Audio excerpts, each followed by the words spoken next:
there, and welcome to the wildest show around. Tons of fun lies just inside. So give that there play button a nudge and let's get her started.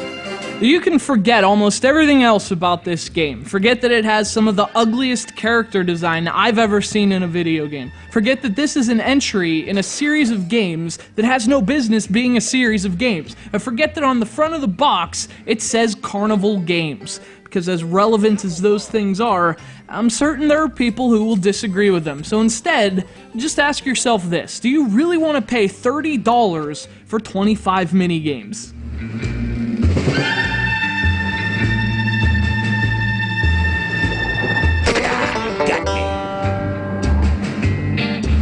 It's one thing to buy Carnival Games for the Wii. Now, don't get me wrong, that game's awful too, but at least on the Wii, you have the excuse that it's a party game. It's a game you can play with your children or your friends, and subsequently lose your friends and raise children who will resent you for years to come.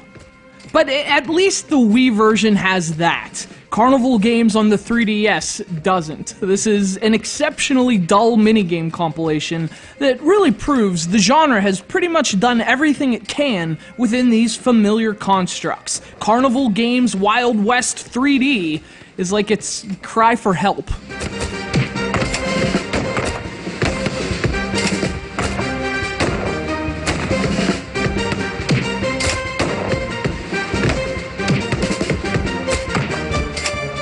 There are things about this game that are almost inarguably bad, but looking at the game overall, the real issue is that it doesn't have a single original concept of its own. So, I mean, the minigames do a horrendous job with instructions, one of the many bad things about Wild West 3D. But once they start, you're like, oh yeah, I've done this before. Like, a million times before. You choose a deformed boy or girl as your character, and seemingly aware of the hideous nature of these children, the game lets you customize them. Unfortunately, there is no option for plastic surgery or genetic experimentation.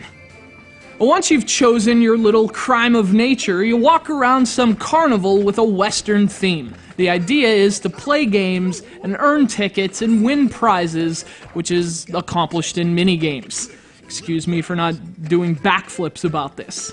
First off, the hub world is a tremendous waste of time. You just walk from minigame to minigame, and that gets old after about 8 minutes. Now, a few things do occur there, such as hunts for fugitives or treasure maps, but for the most part, I mean, this adds very little to the experience. I mean, basically, it's just a glorified selection screen.